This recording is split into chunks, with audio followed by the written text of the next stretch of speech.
The story begins not in darkness but in triumph. Lucky Luciano, impeccably dressed, calmly composed, the quiet architect of a criminal empire, stands at the height of his power. The city bends around him. The underworld moves at his command. The five families operate like a well-oiled machine, and every corner of New York's shadow economy bears the imprint of his design. But beneath the polished sheen of success, something else lurks. Not enemies with guns. Not rival bosses with grudges.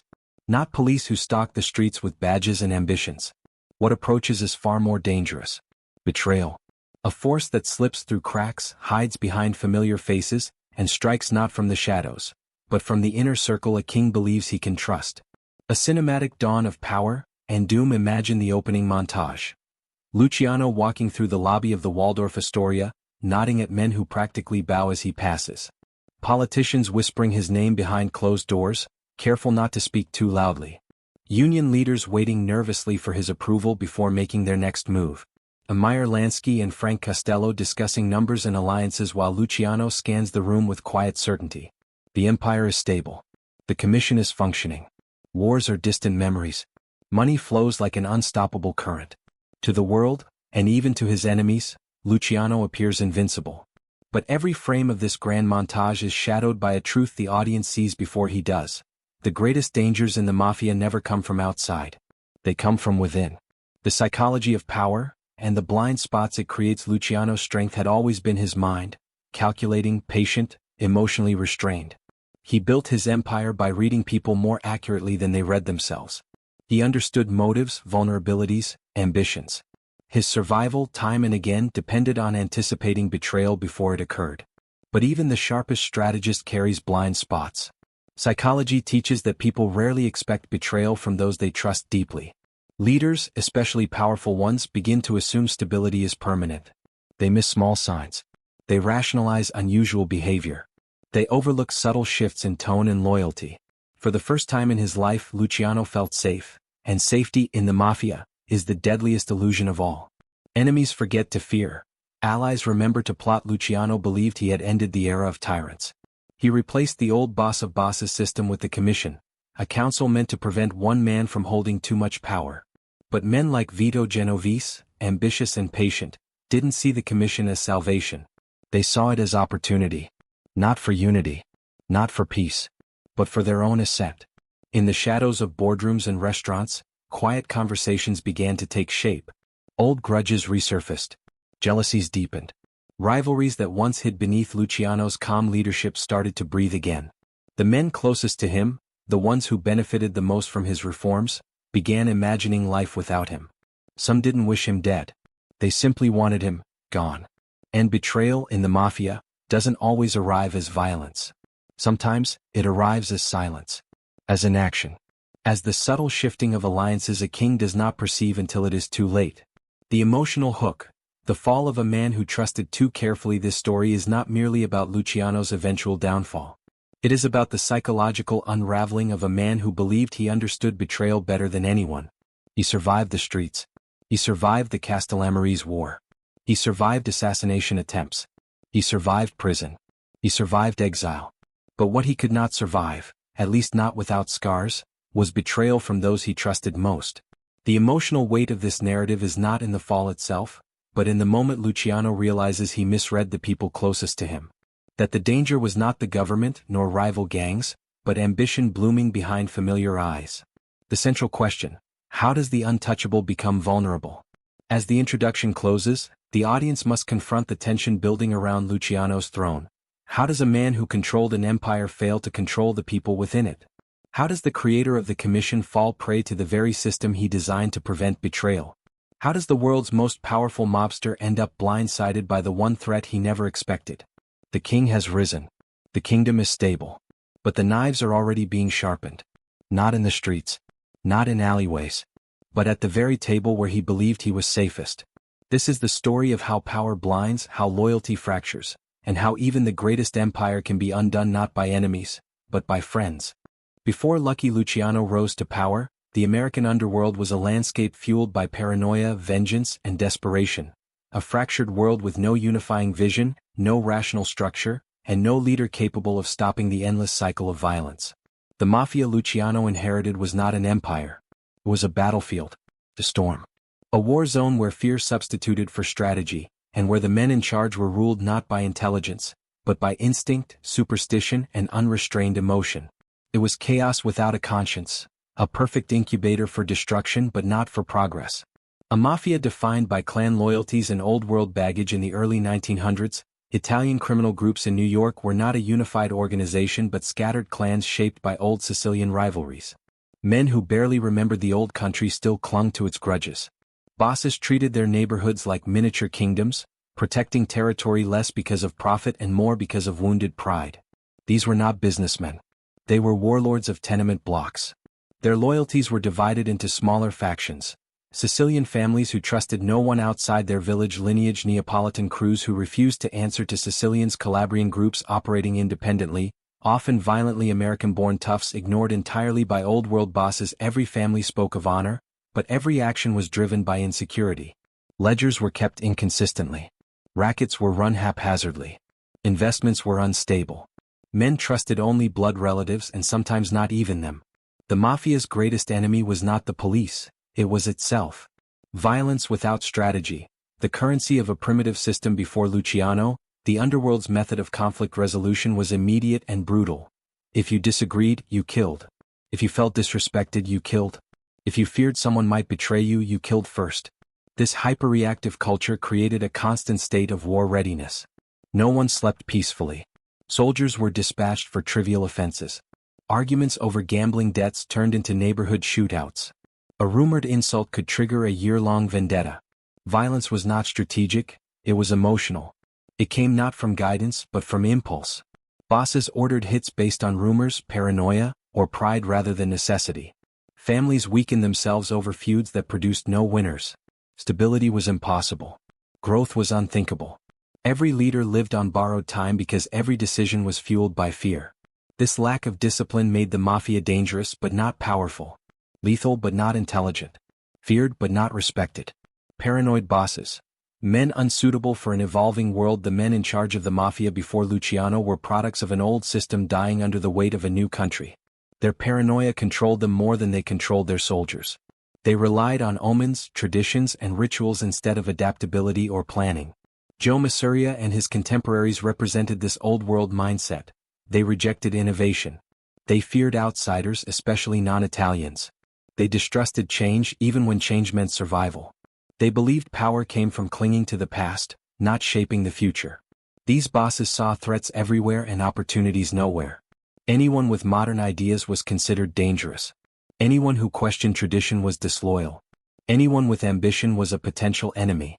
Their leadership style turned their organizations into cages built from superstition rather than structure. Disorganized crime. Money lost to chaos. Despite booming opportunities during Prohibition, the mafia failed to capitalize fully. Bootlegging routes overlapped, causing turf wars. Smuggling operations were duplicated inefficiently. Rival groups hijacked each other's shipments instead of pooling resources. Each family built its own infrastructure, wasting money and manpower. Prostitution rings were poorly supervised. Gambling dens operated independently. Protection rackets overlapped, angering local businesses. Union infiltration was inconsistent and lacked discipline. There was wealth in the streets, but no one knew how to catch it properly. To make matters worse, families spent more money fighting each other than expanding operations. Shootouts brought police attention. The death of a capo created power vacuums. A single arrest could shatter the fragile balance between crews. Crime existed, but industry did not. The Castellammarese tension. Chaos reaches its breaking point by the late 1920s. Long before the war officially began, tension brewed between two dominant factions. Joe Masuria's group and the Castellammarese families led by Salvatore Maranzano. These tensions weren't just about territory, they were about ideology, leadership, and the future of the underworld. Masuria clung to the old ways with desperation. Maranzano sought power with the precision of a Roman general. Both were stubborn, ruthless, and unwilling to compromise. This collision course exposed the mafia's deepest weaknesses. No central authority, no unified rules, no shared vision, no mechanisms to prevent war. When conflict finally erupted, it tore New York apart. Hitmen stalked every borough. Friends turned into enemies. Entire organizations vanished overnight. It was the perfect storm, the final proof that the mafia as it existed was unsustainable. A world waiting for its architect. Out of this chaos, one truth became undeniable. The mafia needed someone who could think beyond bloodlines, beyond pride, beyond old-world illusions. Someone who could impose order, understand people, build alliances across ethnic lines, transform crime into an industry and the cycle of emotional violence, stabilize a volatile ecosystem. But the man destined to reshape the underworld was still rising in the shadows, observing, learning, preparing. Before Lucky Luciano became a king, the world he inherited was nothing but fire and fear. And that chaos would define both his rise and the betrayal that would one day bring him down. Long before Lucky Luciano became the quiet ruler of America's underworld, he was Salvatore Lucania, a small boy stepping onto the docks of New York with nothing but hope, hunger, and the faint memory of Sicily's dust. His family arrived with dreams of opportunity, but the Lower East Side greeted them with a harsher truth. Survival wasn't given, it was taken. And to survive, young Salvatore had to learn the oldest rule of the streets: trust no one unless they've proven themselves worthy. From Sicily to survival, a boy thrown into the fire. The tenements were cramped and unforgiving. Rats, shouting neighbors, and the smell of desperation filled the hallways.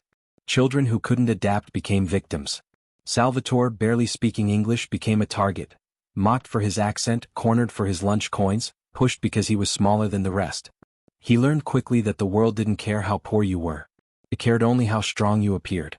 But strength, Salvatore discovered, wasn't just fists. It was awareness, reading intentions, spotting danger before it struck, understanding who wished him harm and who merely stood in his way. These instincts became the earliest bricks in the psychological armor he would carry all his life. The first betrayals, lessons paid for in Payne Street life, taught him cruelty in ways no adult could explain. The first friend who shared candy with him also stole from his pockets the moment he turned away. A boy who promised protection abandoned him when older kids approached. Trust, Salvatore realized, dissolved faster than it formed. The lesson was brutal but unforgettable. Promise meant nothing without loyalty. Every betrayal left a bruise, not just on his skin but in his spirit. He began to test people silently: small favors, small secrets, small risks. Anyone who failed those tests never earned a second chance. Anyone who passed became part of his inner circle. These early filters would one day define how Luciano handled bosses, soldiers, and even the powerful men who sat across from him at the commission table. But for now they simply kept him alive. Discovering the hustle, a mind made for strategy. By his early teens, Salvatore had abandoned school and embraced the hustle of the streets. He shined shoes, ran errands, carried packages, and watched everything. He noticed who controlled which corner, who settled disputes, who lent money, who people feared, and why. He studied not violence but structure, not chaos but opportunity. He saw that even crime followed patterns, and he understood those patterns intuitively. Survival became strategy. Strategy became power. And the young immigrant boy began to build a reputation. Small, quiet, but undeniable. Salvatore could be trusted to finish a job. A rare quality. A dangerous one. A valuable one. Meyer Lansky, the first true ally. Then came the day that changed everything. A group of boys from a rival block cornered Salvatore, ready to beat him for the coins in his pocket. But before they could strike, a wiry kid with sharp eyes and an even sharper mind stepped between them: Meyer Lansky. Lansky didn't win the fight with strength. He won it with logic, with confidence, with unnerving calm. The bullies backed off.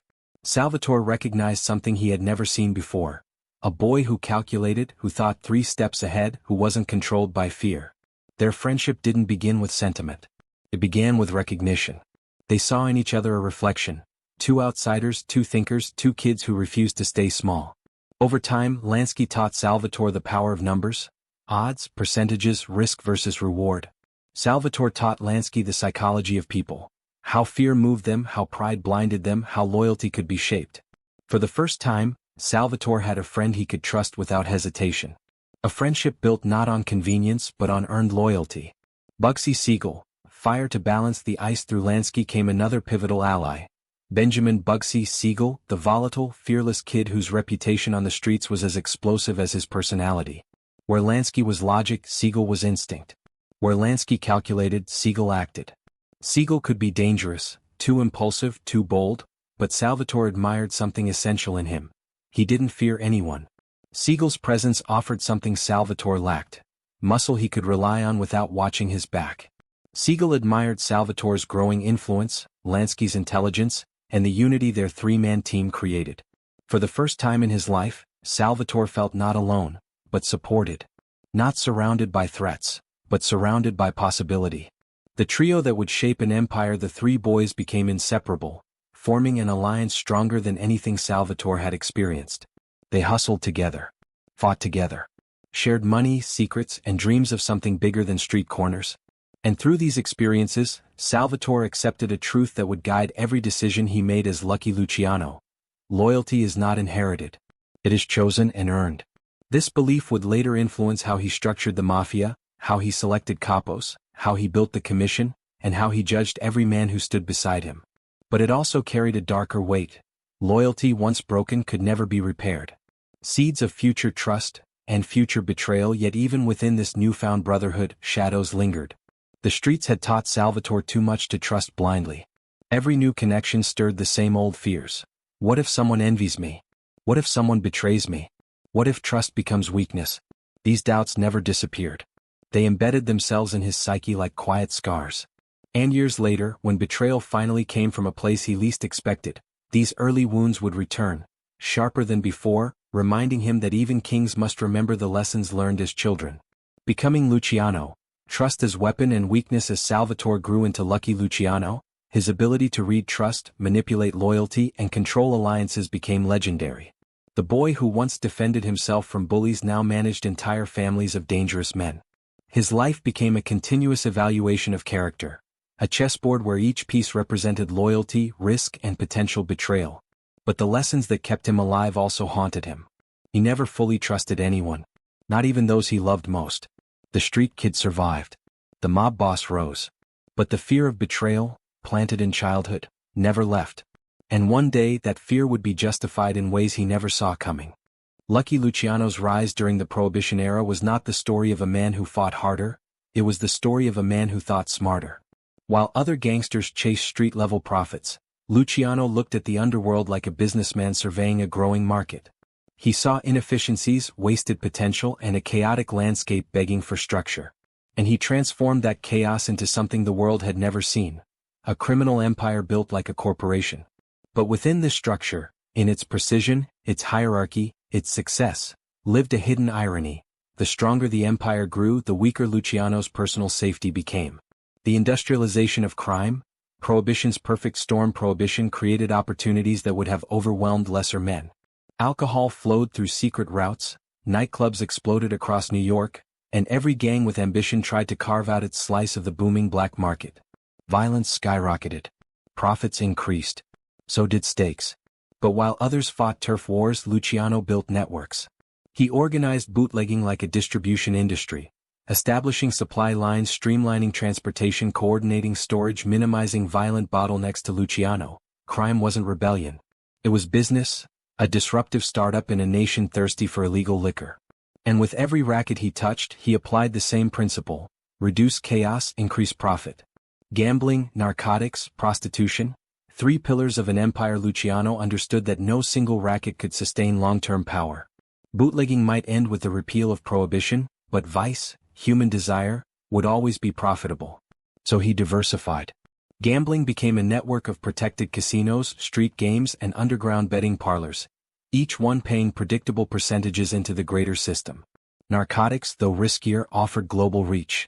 Luciano helped pioneer early international heroin routes, connecting Europe to American ports with a logistical precision mirrored only by legitimate shipping companies. But it was prostitution that became the prosecution's favorite weapon later. Under Luciano's direction, the industry became a stable revenue machine, organized, regulated, and structured through layers of management. Every operation, from a brothel to a gambling den, became part of a larger financial ecosystem. This was no longer disorganized crime. This was organized industry. The corporate mafia structure replaces tradition. Luciano's greatest innovation was structural, not financial. He decentralized operations to prevent bottlenecks and coups. Capos ran their own crews like regional managers. Profits flowed upward in percentages, not tribute. Family territories were clearly defined, not haphazardly seized. Disputes were mediated through leadership councils, not automatic assassinations. He replaced emotional leadership with strategic leadership. He replaced superstition with logic. He replaced hereditary authority with earned loyalty. The old bosses hated this system. The young generation embraced it. The police didn't understand it. And Luciano knew that was its greatest strength. The Commission, a government for criminal enterprise to manage inter-family relations. Luciano created the Commission, a governing body with representatives from each major family. Its purpose was simple: prevent wars, stabilize profits, and maintain balance. For the first time, the mafia had voting procedures, dispute resolution, territory agreements, predictable business models. Luciano had effectively invented a national board of directors for organized crime. This was his masterpiece, the crown jewel of his influence. It was also the foundation of the betrayal that would one day shatter him. The psychology of control, a double-edged sword. The bigger Luciano's empire grew, the more isolated he became. Men feared disappointing him. Rivals feared opposing him. Allies feared losing their place beside him. And fear is not loyalty, it is instability wearing a mask. To maintain unity, Luciano spread power across the Commission. But by doing so, he also gave seats to ambitious men whose long-term goals did not align with his own. Every ally was also a potential enemy. Every vote could be swayed by jealousy, greed, or manipulation. Luciano built a system to eliminate tyrants, but every system, no matter how balanced, can be twisted by the wrong hands. And the wrong hands were already moving. The illusion of safety. Why power made him vulnerable as profits increased and wars disappeared? Luciano felt something dangerous. Comfort. He believed structure protected him. He believed the Commission guaranteed stability. He believed his network of alliances was unshakable. But structure does not eliminate ambition. It organizes it. The very decentralization that protected the mafia from collapse also provided opportunities for rivals to maneuver without detection. Decisions made in back rooms didn't need Luciano's approval. Votes didn't require his presence. And resentments toward his reforms simmered beneath polite agreements. Luciano didn't realize it yet, but the betrayals that would eventually break him were forming not in dark alleys, but at conference tables he himself designed. A king rising, and the shadows thickening. By the early 1930s, Luciano had achieved what many believed impossible. He unified street gangs, stabilized violent territories, created national networks, controlled vice markets, built a cross-ethnic alliance system, and became the de facto leader of American organized crime. But with that rise came a shifting psychological burden. He had climbed so high that every man at the table could see him, and many quietly wished to replace him. Luciano believed he was protected by structure. He believed he was insulated by intelligence. He believed he was untouchable. But behind the curtains of success, jealousy festered. Ambition sharpened. Old loyalties weakened. And the men who smiled at him during commission meetings would soon sharpen knives behind closed doors. Luciano built an empire unlike anything before it. But in doing so, he also built the perfect stage for the betrayal that would bring him to his knees. Long before Lucky Luciano restructured the mafia into a modern empire, one rule governed everything from street disputes to high-level strategy. Omerta, the ancient Sicilian oath of silence. It was more than a command. It was a religion. A psychological contract. A blood-soaked promise that bound men not by law, but by fear, pride, and tradition. To betray Omerta was not simply to speak out, it was to die. And often to make others die with you. For Luciano, this code became both a powerful tool and a dangerous trap. It protected him, it elevated him, it organized his world, but it also created shadows deep enough for betrayal to grow unnoticed. The sacred oath, silence as identity. Omerta was rooted in centuries of Sicilian culture. Born in villages where the government was weak, justice unreliable, and vengeance the only real currency. Silence became survival. Informing became sin. And loyalty became the highest measure of a man's worth. When Italian immigrants brought this tradition to America, the code became even stricter. In a foreign land, surrounded by hostile authorities and rival ethnic gangs, silence was viewed as the only defense left. Under Omerta, no man revealed crimes, no man questioned leaders publicly, no man betrayed the family, no man trusted the government, no man spoke of internal matters outside the circle. It united men. It disciplined them. It made them unbreakable, or so it seemed. Luciano's use of Omerta, order through psychological control. Luciano was not a traditionalist, but he understood the value of Omerta better than any old-world boss. He recognized that silence could forge reliable soldiers, minimize leaks, and maintain order without constant violence. It gave his empire structure, a shared belief system that made the mafia feel almost like a nation within a nation. But Luciano also saw omerta for what it truly was, a tool of psychology. Fear kept men obedient. Pride kept them loyal. Honor kept them predictable. This allowed Luciano to implement reforms that would have been impossible without a code that enforced unity. He could restructure families, regulate business, and decentralize power because omerta ensured that disagreements never spilled outside the organization. Silence, he believed, was stability. The darker side, silence hides more than secrets, yet omerta had a shadow. The same silence that prevented chaos also prevented transparency. Men could hide intentions behind nods of respect. Allies could smile while plotting quietly. Ambition could grow without warning. Enemies could move without detection. Paranoia was inevitable because no one could openly confront suspicions without breaking the code. Silence became a mask, a beautiful, dangerous mask that hid everything from betrayal to weakness. For a man as perceptive as Luciano, this created constant psychological strain. He could read expressions and interpret gestures, but even he could not interpret silence that was mandatory. In a world where no one was allowed to speak, how could he tell who could be trusted? Luciano's blind spot. Mistaking silence for loyalty. Luciano believed he understood people so deeply that he could spot disloyalty before it bloomed. And for a long time he was right. His intuition kept him alive through wars, kidnappings, and power struggles. But as the commission grew and as his influence spread across the nation, the number of men protected by omerta grew as well. Silence became harder to interpret. Meetings became less transparent. Ambition became more polished. Luciano made a dangerous assumption, that silence always meant loyalty. He trusted the code to protect him, not realizing that the same code also protected those who wished to replace him. Omerta didn't distinguish between allies and enemies. It protected anyone willing to keep quiet, including future betrayers. The betrayal hidden behind silence. As Luciano rose higher, the men around him learned how to weaponize omerta. They learned that they could hide motives behind respectful nods. They could plan without speaking. They could nod in agreement with Luciano while dreaming of sitting in his chair. The code that once strengthened him now became the perfect camouflage for treachery. Vito Genovese, the man who would one day orchestrate Luciano's deepest betrayal, understood omerta better than most. He knew that silence allowed ambition to grow undetected. He used the code not as an oath of loyalty, but as a shield while building networks in the shadows. Luciano didn't see it. Because no one was allowed to speak. Because the code he relied upon blinded him. Omerta's ultimate paradox. A shield and a trap. Omerta created unity, but also secrecy. It created loyalty but also paranoia. It protected leaders but also enabled their downfall.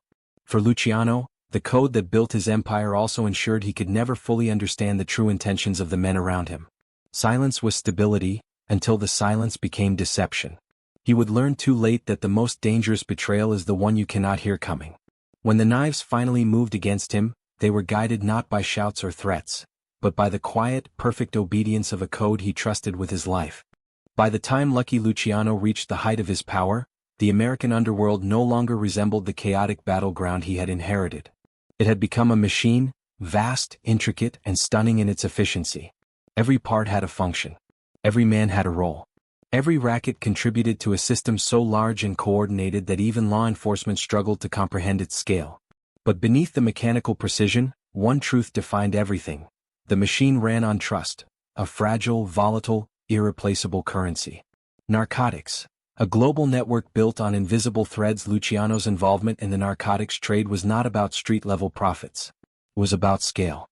He envisioned a network that stretched across continents, a supply chain long before the term existed in corporate America. Heroin came from European laboratories. Contacts in Marseille and Palermo managed shipments. Dockworkers in New York ensured packages passed unnoticed. Distributors handled street-level sales through carefully chosen intermediaries.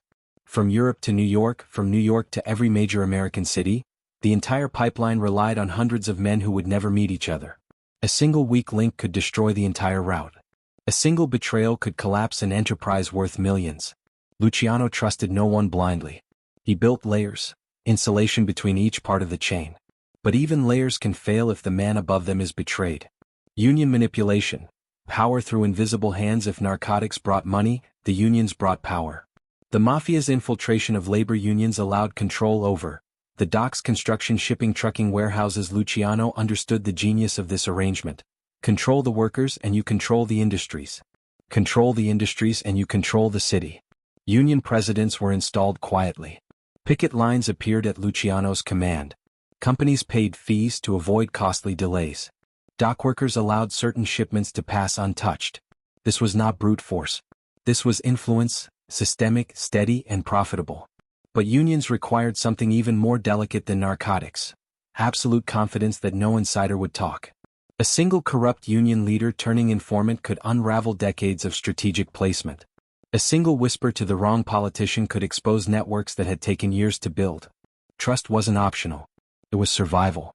Nationwide gambling, predictable profit in an unpredictable world. Gambling was Luciano's most elegant system.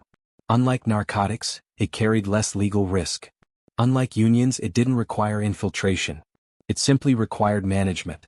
Numbers games, bookmakers, casinos, racetracks, all fed into a coordinated national network.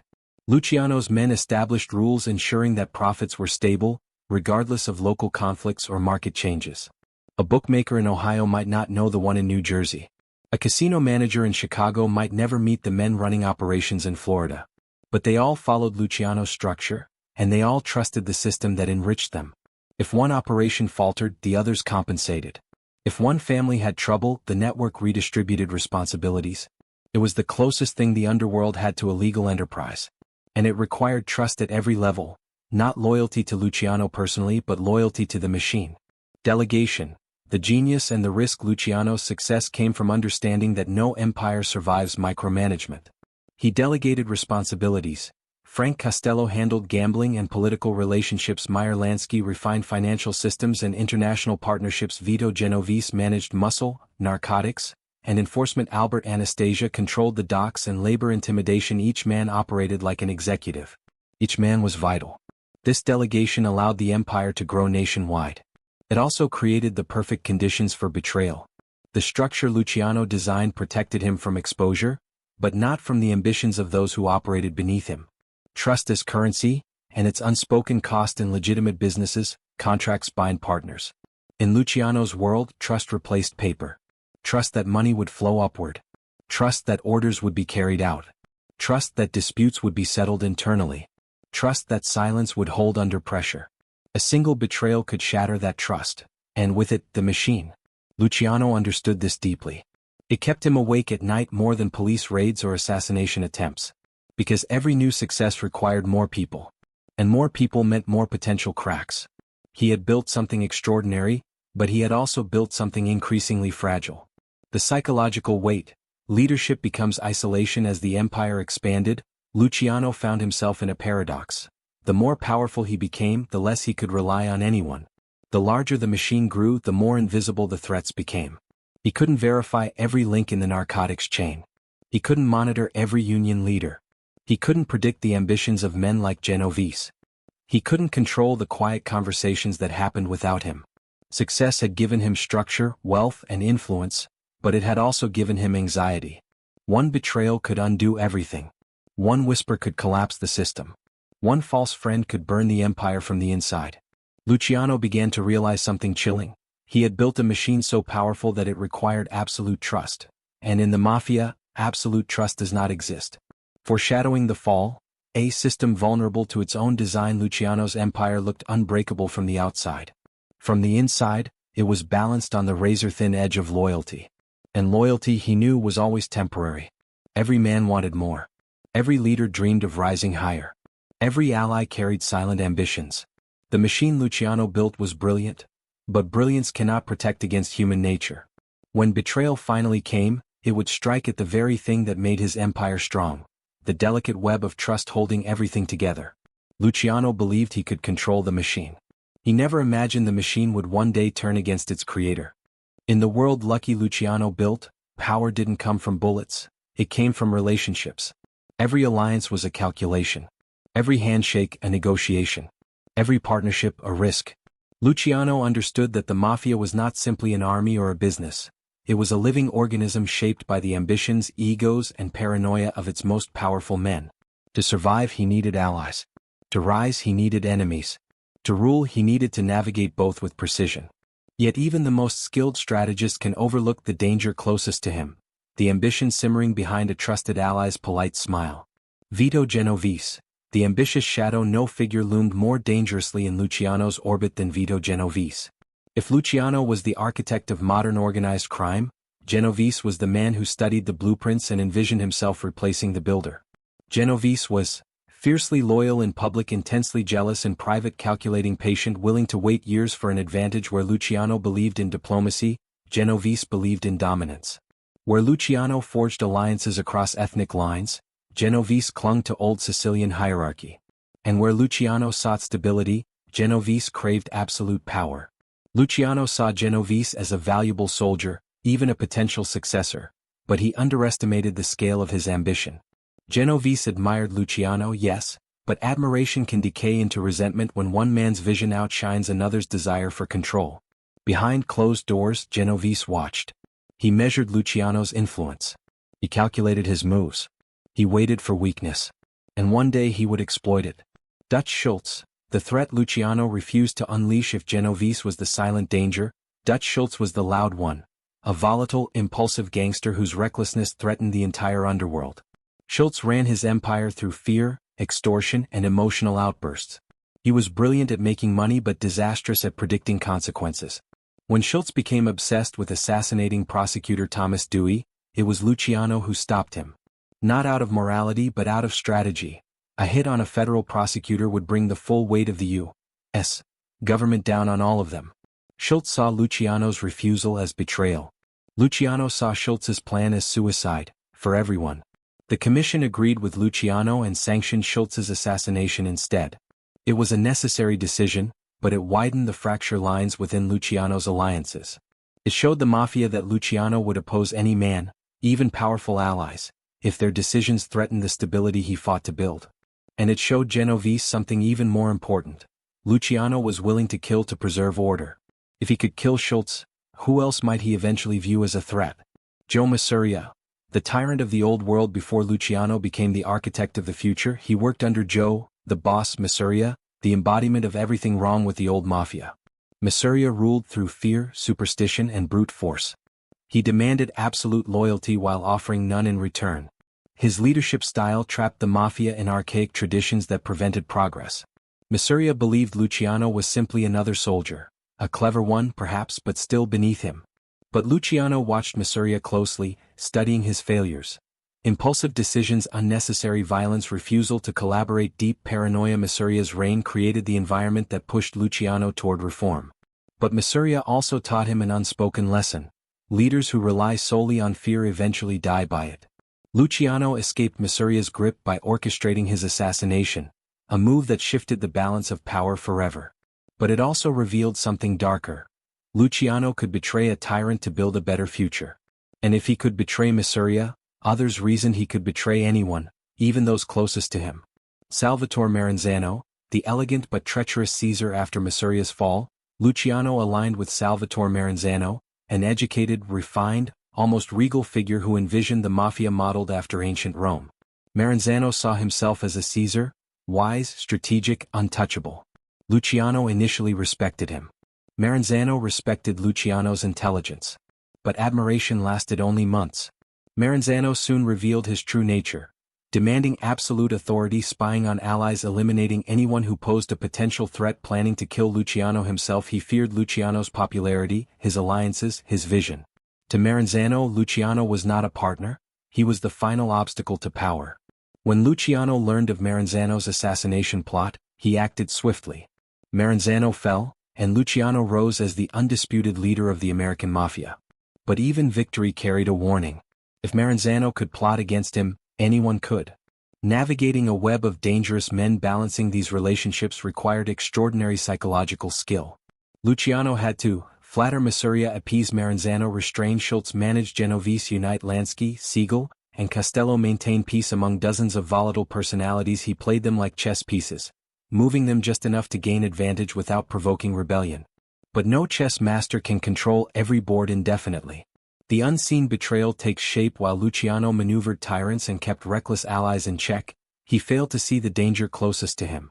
Genovese watched the downfall of Masuria and Maranzano and learned a devastating lesson. Luciano could overthrow kings, which meant he could never allow someone like Genovese to rise too high. And so, quietly, patiently, Vito Genovese began shaping alliances, collecting favors, planting doubts, positioning himself for the moment Luciano stumbled. Luciano believed he understood loyalty. He believed he could read every man in the room. But some men guard their ambitions like a secret weapon, silent, hidden, deadly. And one day Luciano's most trusted associate would strike with the precision of a man who had been preparing for years. The Castellammarese War was over, and Lucky Luciano stood as the unrivaled architect of a new mafia order. The streets were calm. The families were united. The commission was functioning. On the surface, peace reigned in New York's underworld. But peace, Luciano knew, is never the absence of danger. It is simply the silence before new threats learn how to speak. Behind the public calm lay a second, far more insidious war. A hidden war fought in surveillance rooms, quiet back alleys, commission meetings, and whispered conversations. Luciano's brilliant system had stabilized the mafia, but it had also created an environment where ambition could grow undetected. The bullets had stopped. The shadows had only begun to move. Government eyes, the quiet enemy watching from above as Luciano's empire expanded, so did the government's suspicion. Law enforcement no longer saw isolated crimes. They saw coordination. They saw patterns. They saw something resembling an invisible hand guiding the entire underworld. For the first time, federal agencies began pooling information. Wiretaps caught fragments of coded conversations, detectives mapped connections between families, undercover agents blended into nightlife hubs, district attorneys studied financial patterns instead of street fights. Luciano's name appeared in memos, reports, and whispered briefings.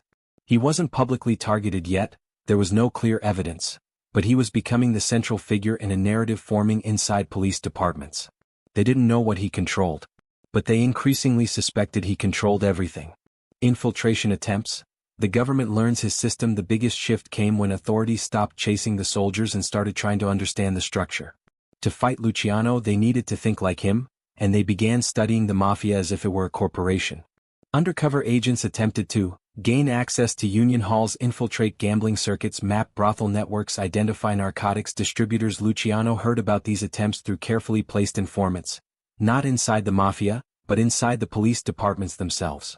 His allies in Tammany Hall tipped him off when political winds shifted. Corrupt officers warned him when pressure increased. To the government, Luciano was a shadow. To Luciano, the government was a growing storm cloud. He didn't fear one investigator. He feared the slow, methodical accumulation of evidence, a war of patience, not force. Internal rivalries, the quiet currents beneath the surface. Externally, Luciano's organization ran smoothly.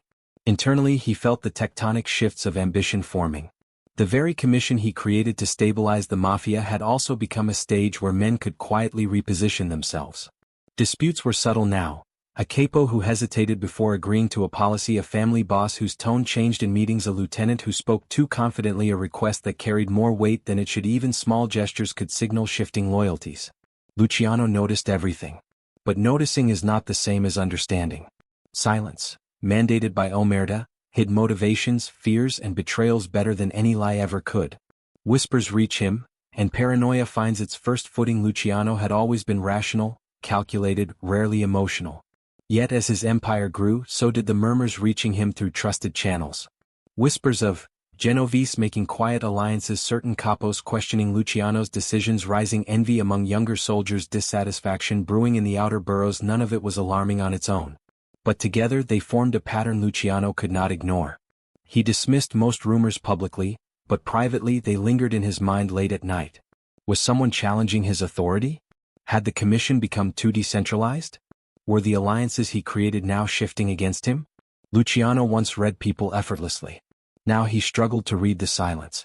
The cost of omerta. Shadows hide more than secrets. The code of omerta, once his shield, was becoming his blindfold. No man spoke openly.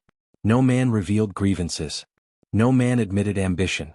Luciano couldn't confront problems directly because doing so would violate the very system he built. He couldn't ask blunt questions. He couldn't demand explanations. He could only observe body language, tone, and behavior, subtle signs that were easy to misinterpret. Silence, once the glue holding the mafia together, was now the canvas on which betrayal could be painted without ever being noticed. The commission, order that concealed rebellion. The commission was designed to prevent tyrants. It was never designed to prevent conspiracies. Power was now spread among 6 major families, each with its own interests. Votes were required for major actions. Consensus mattered more than authority. And this made Luciano vulnerable. He could not act like a dictator even if danger approached from within. Genovese understood this better than anyone. He played the role of loyal lieutenant flawlessly, supportive in meetings, quiet in conflicts, present but never pushing. Behind the scenes he was strengthening his connections. Slowly, patiently, invisibly. Luciano didn't see rebellion forming. He saw cooperation. He saw stability.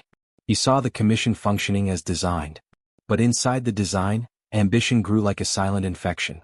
The psychological slide, A. King begins to doubt Luciano never lost control, not openly.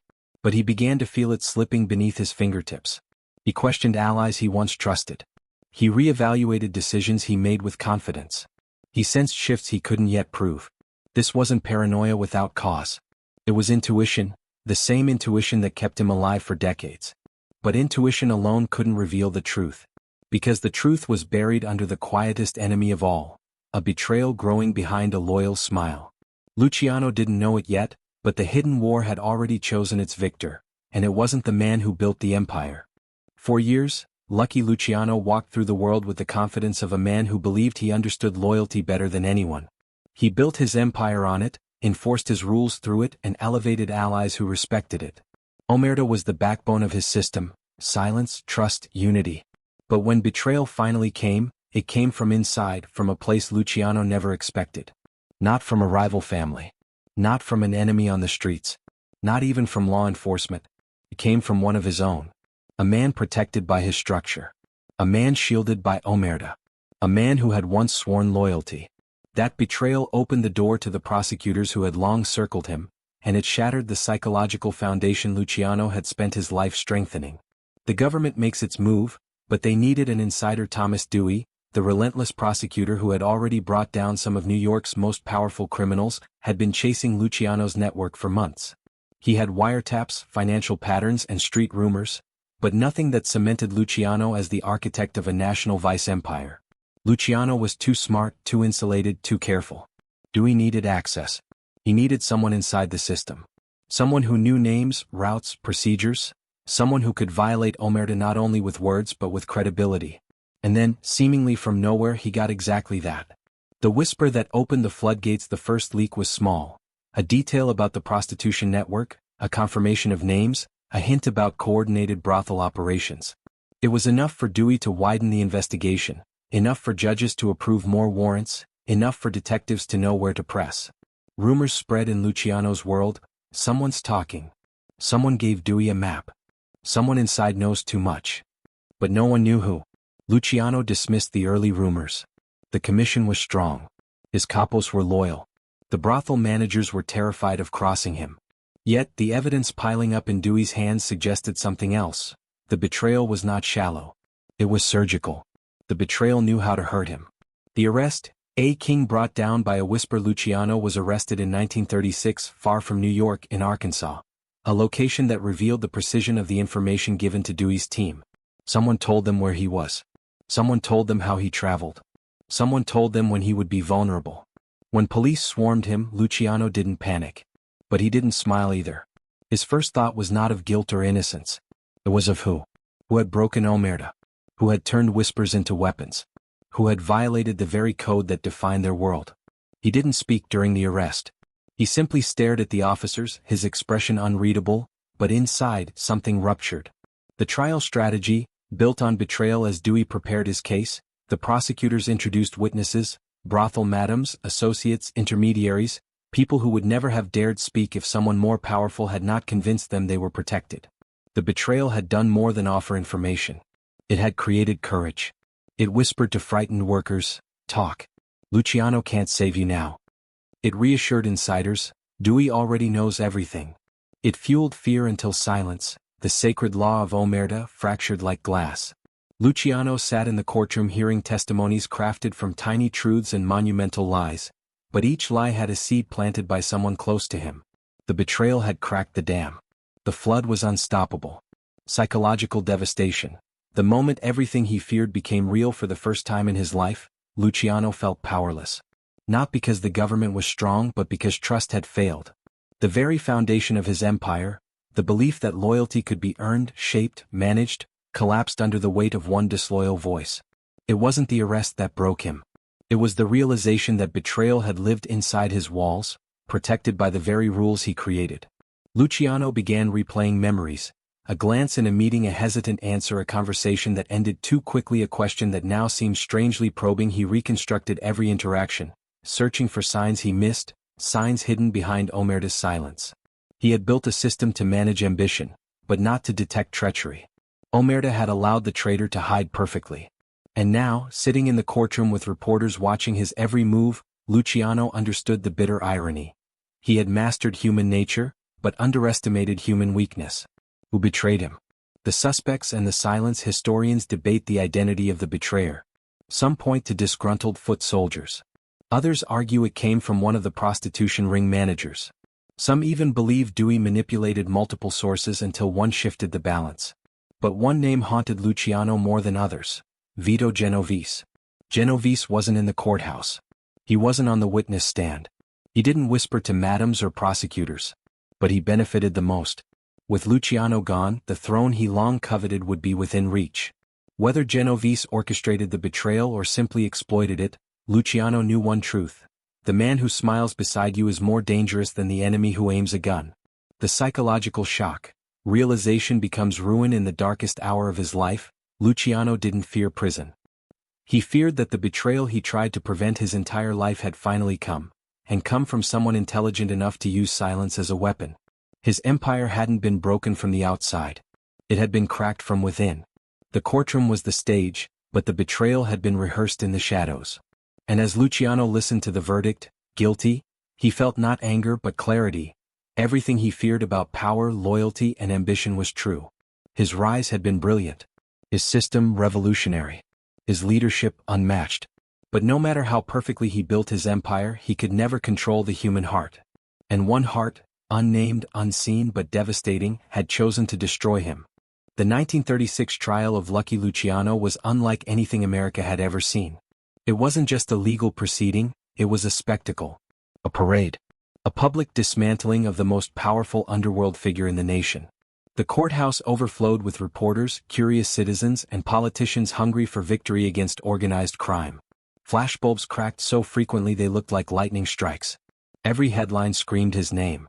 But inside the courtroom, behind the polished wood and solemn faces, something far more devastating unfolded. Betrayal had become evidence. The men and women taking the stand were not there because they were brave. They were there because someone had whispered that Luciano's power was finished, that speaking against him was no longer suicide.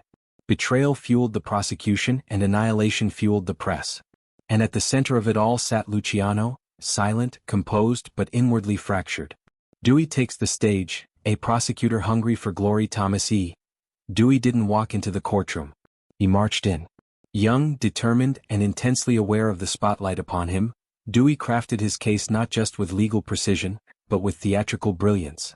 He painted Luciano as the vice-emperor of New York, the mastermind behind prostitution rings that spanned boroughs, counties, and even states. He spoke with a confidence sharpened by betrayal. Someone had given him the thread, and he was pulling it until the entire fabric unraveled. To the jury, Luciano wasn't a man. He was a symbol. A myth. A villain waiting to be cast in stone. Dewey didn't need proof of direct involvement. He only needed to convince the jury that Luciano benefited from the vice industry, that his power made him responsible.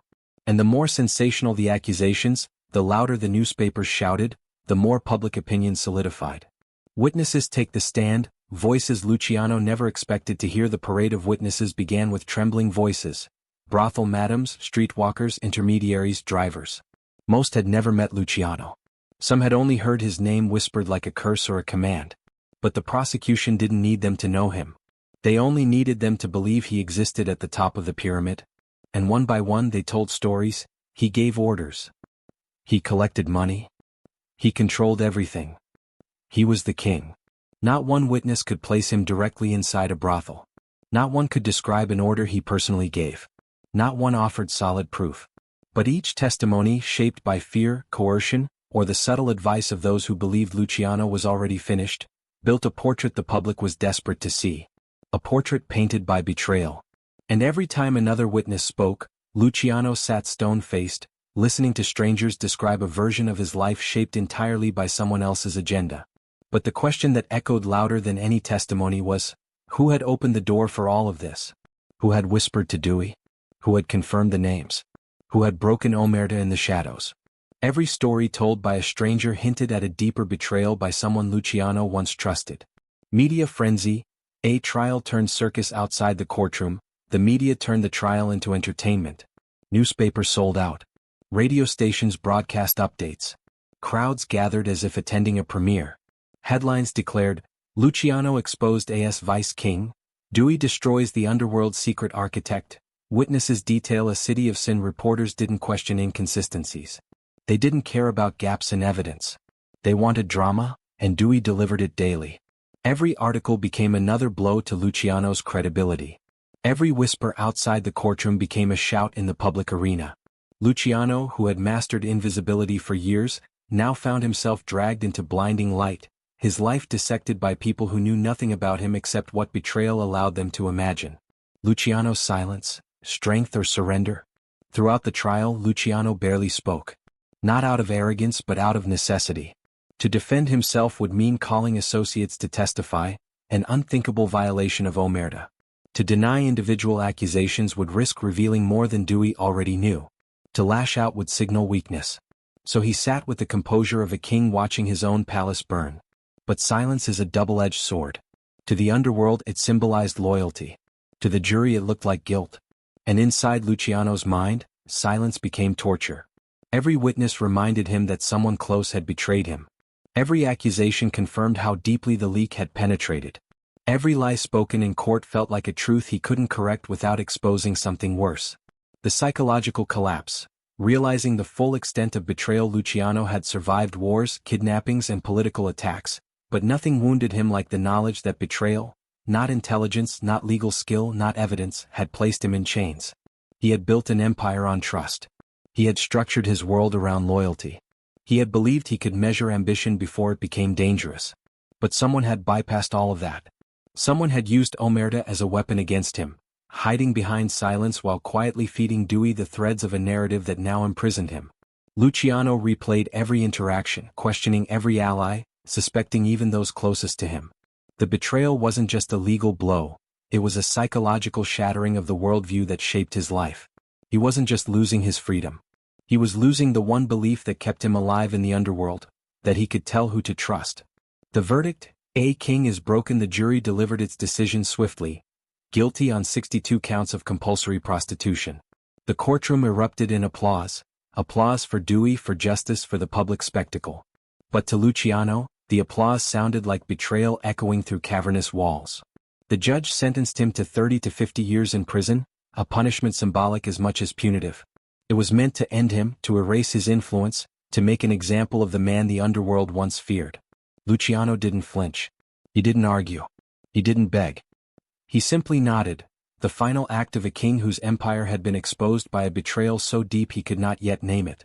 Inside, something fundamental collapsed, the belief that loyalty could ever be controlled. Prison did not end Lucky Luciano's influence. It simply changed the shape of it. The iron doors closed behind him, the keys turned, and the world believed the kingpin had finally been stripped of his throne. But the truth was more complicated. Luciano still had soldiers, allies and structures loyal to him. The machine he built didn't collapse the moment he vanished from the streets. Yet even as he maintained power from behind thick gray walls, another truth gnawed at him constantly. The betrayal that put him here had no face, no name, no confession. And without that knowledge, nothing in his world felt secure. A new environment, but the same reputation. From the moment Luciano stepped into Clinton prison, the atmosphere shifted. Inmates whispered his name. Guards exchanged glances. Word spread quickly that the infamous boss of bosses, a title he never embraced but couldn't escape, was now living among them. He didn't act like a fallen king. He didn't demand special treatment. He didn't show fear. But his reputation did the work for him. He earned respect not through violence but through calm authority. Even inside prison, the hierarchy bent around him. Still, respect could not quiet the questions tormenting him at night. Respect could not reveal who had betrayed him. Maintaining the empire, coded messages and careful hands. Luciano understood that influence in prison had to be subtle. He could not command. He could not threaten. He could not be seen pulling strings. But he didn't need to. He had men on the outside who understood him better than the prosecutors ever could. Through lawyers, family visitors, and coded letters, messages traveled quietly across the network he created. A phrase about the weather meant shifting leadership. A comment about health meant adjusting territory. A casual reference to old friends signaled a need to reinforce loyalty. It wasn't perfect. It wasn't immediate. But it kept the machine moving. Frank Costello handled the delicate political relationships. Meyer Lansky maintained financial stability. Albert Anastasia kept labor rackets secured. The commission did not collapse in his absence. But it wobbled, because its architect was confined, and the foundation of trust had cracked. But trust was broken, and Luciano could feel it. Every message Luciano sent relied on intermediaries. Every instruction passed through layers of loyalty. And every layer reminded him that someone, somewhere in those layers, had already chosen betrayal once. Who would choose it again? He couldn't verify who delivered his words accurately. He couldn't be sure who rewrote, softened, or altered them. He couldn't punish disloyalty. He couldn't reward loyalty. For a man who built his world on understanding people, prison was psychological suffocation. He could influence, yes, but he could no longer trust the influence he had. Isolation, the enemy he never trained for prison, gave him too much time to think. Luciano replayed the events before his arrest like a film he couldn't turn off. Every conversation, every glance, every moment of hesitation from a trusted lieutenant, all of it fed a growing paranoia. He questioned everyone, even men who had proven their fidelity for decades. The worst part? He questioned himself. Had he overlooked signs? Had ambition clouded his instincts? Had success blinded him to danger? A man can fight enemies he sees. A man can prepare for threats he anticipates. But a man cannot defend himself against a betrayal he cannot identify. Isolation turned suspicion into torment. Torment turned into obsession. Obsession made sleep impossible. Even in a crowded cell block, Luciano had never felt so alone. A shift in identity, from architect to prisoner. Before prison, Luciano defined himself not by violence but by control of structure, of people, of outcomes. Now outcomes unfolded without him. People made decisions he could not influence. The commission adapted in ways he would not have chosen. Every time he received an update from the outside world, he felt a little more disconnected from the empire he once mastered. He wasn't defeated, not yet, but he was no longer central. He had become a figurehead. A name. A legend behind bars. And legends, he understood painfully well, could be replaced. Paranoia tightens. The fear of a second betrayal. Luciano began to see betrayal everywhere. In the hesitation of a messenger, in the way letters were worded, in decisions made without his approval, and favors granted or withheld. He wasn't delusional.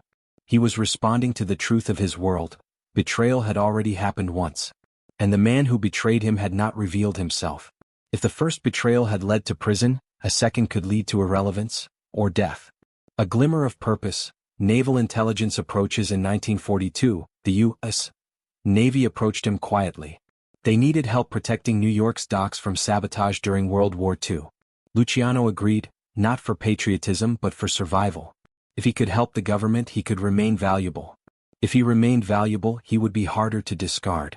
If he was harder to discard, his enemies, known and unknown, would hesitate. For the first time since his conviction, Luciano felt a spark of agency.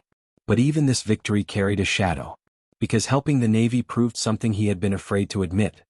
His future depended not on power, but on relevance. The prison years, power redefined. Luciano maintained influence. But it was a fragile, distorted version of the authority he once held. He became a strategist without eyes. A leader without trust. A king without a kingdom. And as the years passed, the paranoia became part of him. A quiet companion. A voice reminding him always, if one man betrayed you once, another can betray you again. It was the darkest realization of his life. And it followed him long after the cell doors first closed. When Lucky Luciano walked out of prison in 1946, he was not a free man.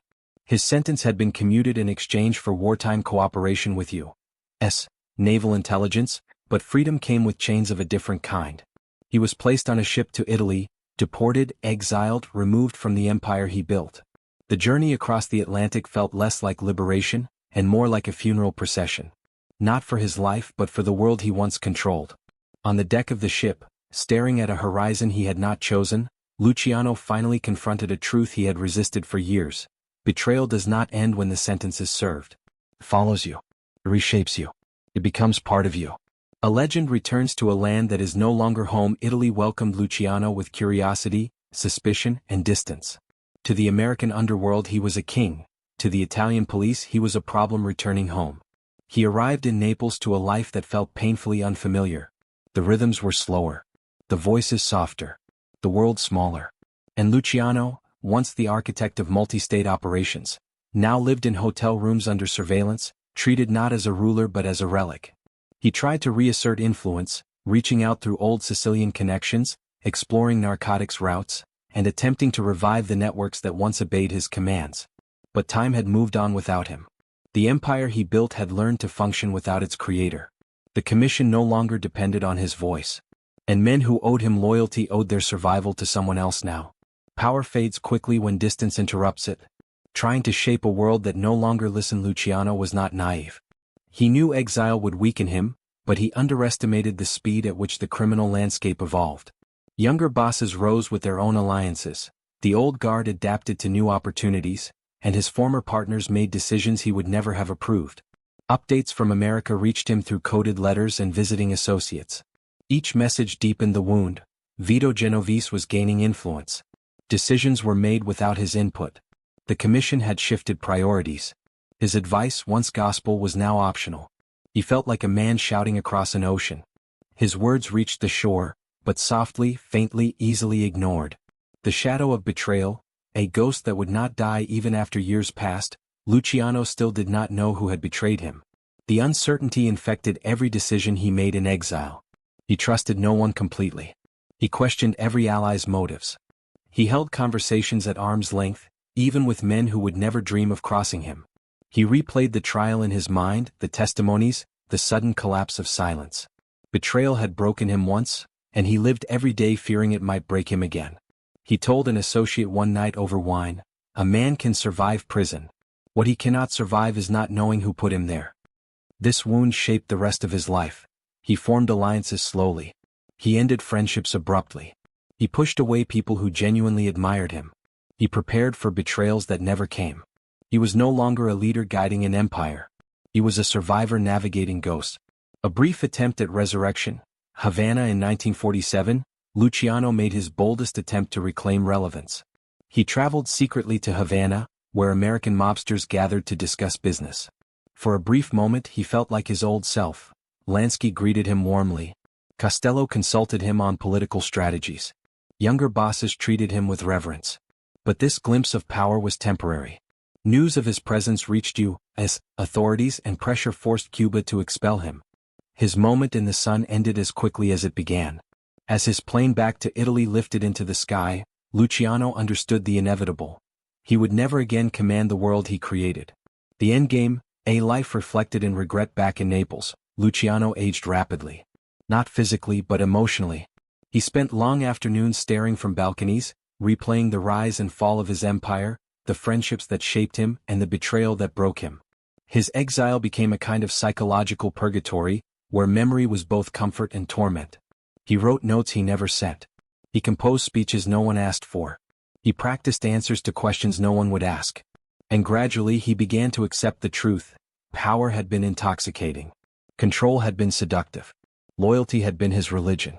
But in the end, all three had betrayed him, or perhaps he had betrayed himself by believing they could be permanent. Final reflections. The cost of misplaced faith. Luciano once said everything in the mafia was about trust. But as he approached the final chapter of his life, he understood something far darker. It was never about trust. It was about risk, and he had risked the wrong heart. He had trusted the wrong man. He had believed in the wrong promise. He had misjudged ambition disguised as loyalty. The empire survived without him. His name became legend. But the wounds inside him never healed. And in his quiet exile, Lucky Luciano finally learned the most painful truth of all. A king can survive loss, prison, and exile, but he cannot survive the betrayal of his own belief in loyalty. Lucky Luciano's downfall did more than remove a king from power. It reshaped the very soul of the mafia. His betrayal was not a private tragedy. It was a public catastrophe that forced the underworld to confront its oldest myth.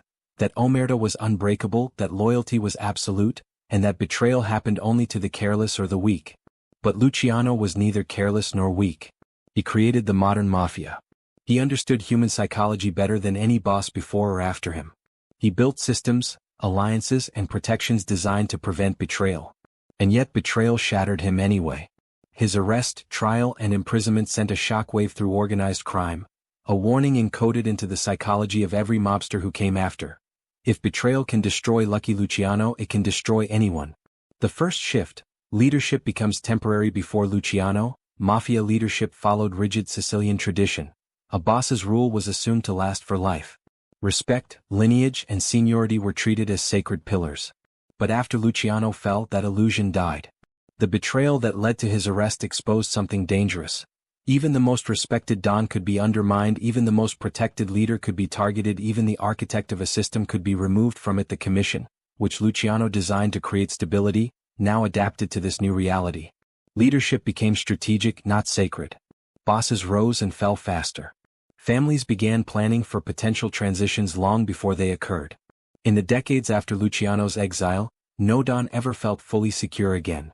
The second shift, omerta, tightens into paranoia. Omerta had always been a rule of silence. After Luciano, it became a rule of fear. The betrayal that brought him down was not carried out by a loud informant or a public defector. It was done quietly, surgically, invisibly. That was the true horror. For the first time, the mafia saw that omerta did not protect them from betrayal. It protected the betrayer. In response, mobsters developed new habits. Fewer men were allowed into inner circles. Lieutenants were monitored more closely. Bosses tested loyalty constantly. Suspicion became ritual. Information was compartmentalized even more aggressively. Luciano's fall taught the mafia a brutal lesson. Silence can hide enemies just as easily as it protects friends. This paranoia became part of the organization's DNA. It still shapes criminal psychology today. The third shift, structure without a protector. Luciano had built a system so strong that it survived his removal. But the irony was devastating. The system survived precisely because its creator did not. Once Luciano was exiled, power redistributed among men who lacked his vision and his restraint. The commission continued functioning, but it lost its anchor, the mind that understood balance, diplomacy, and long-term strategy. The void changed everything. Families became more territorial. Ambitious bosses like Genovese took bigger risks. Violence increased in cycles instead of being prevented. Financial decisions were made without central oversight. The mafia became more profitable in some areas, more unstable in others. Luciano's betrayal created a leadership style that was reactionary rather than visionary. Bosses feared getting too powerful because power had become a target, not an asset. The fourth shift, betrayal as strategy. Before Luciano, betrayal inside the mafia was rare, predictable, even honorable in its brutality. You killed rivals openly. You challenged power directly. Treachery was considered shameful, reserved for cowards. But the psychological shift after Luciano's fall was profound. Betrayal became strategic. Men learned that the quietest weapon, information, could topple a king more effectively than a bullet. If Luciano could fall through covert betrayal, then betrayal itself became a tool in the arsenal of ambitious underlings. This shift birthed a darker, more cunning era of mafia politics. Calculated leaks, staged cooperation, manipulative alliances, hidden agendas masked by flattery. Luciano's betrayal didn't just expose a weakness in the mafia, it normalized the exploitation of that weakness. The fifth shift, fear becomes the mafia's operating system. Every generation of mobsters after Luciano inherited the same fear that paralyzed him in prison. The fear of not knowing who might turn next. This fear influenced how families recruited, how leaders delegated, how meetings were conducted, how decisions were communicated. It led to the rise of insular leadership structures where information flowed upward slowly and downward sparsely.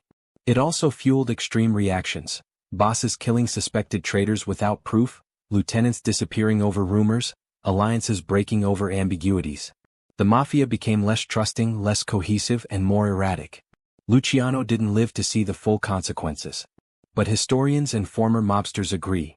His betrayal changed the mafia from a brotherhood into an organization driven by fear.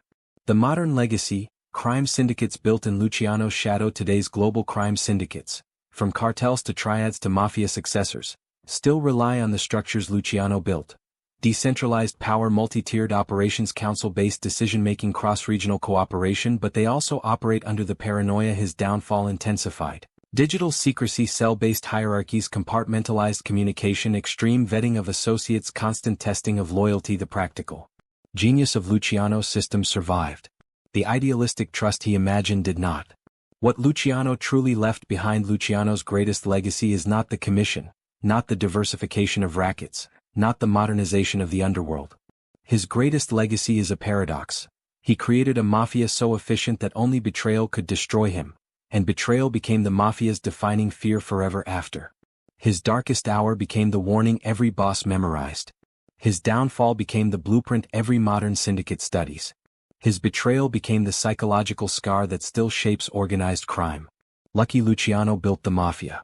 Betrayal rebuilt it.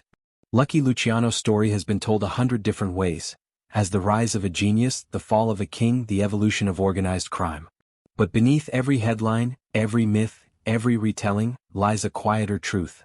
Luciano mastered everything except betrayal. He understood strategy better than any mobster of his era. He restructured chaos into order. He turned crime into an industry. He built alliances no one else could imagine. He unified men who once killed each other on sight. He knew how to read people, their fears, their ambitions, their weaknesses. He knew how to create loyalty, through profit, respect, and opportunity. He knew how to prevent wars, by giving every man a stake in the peace. But even the sharpest mind cannot see through silence. Even the strongest leader cannot control the darkness hidden in another man's heart. Luciano rose because he understood human nature. He fell because he trusted human nature too much. The higher the throne, the sharper the knives. The tragedy of Luciano's life is not in his imprisonment or exile. It is in the moment he realized that power does not protect you from betrayal, it attracts it. The more he built, the more others wanted to take. The more control he gained, the more control became a threat to those around him. The more indispensable he became, the more dangerous he seemed to ambitious rivals. Luciano believed he could diffuse ambition through structure. He believed he could manage loyalty through strategy. He believed omerta would protect him from treachery. But power changes men. It breeds envy.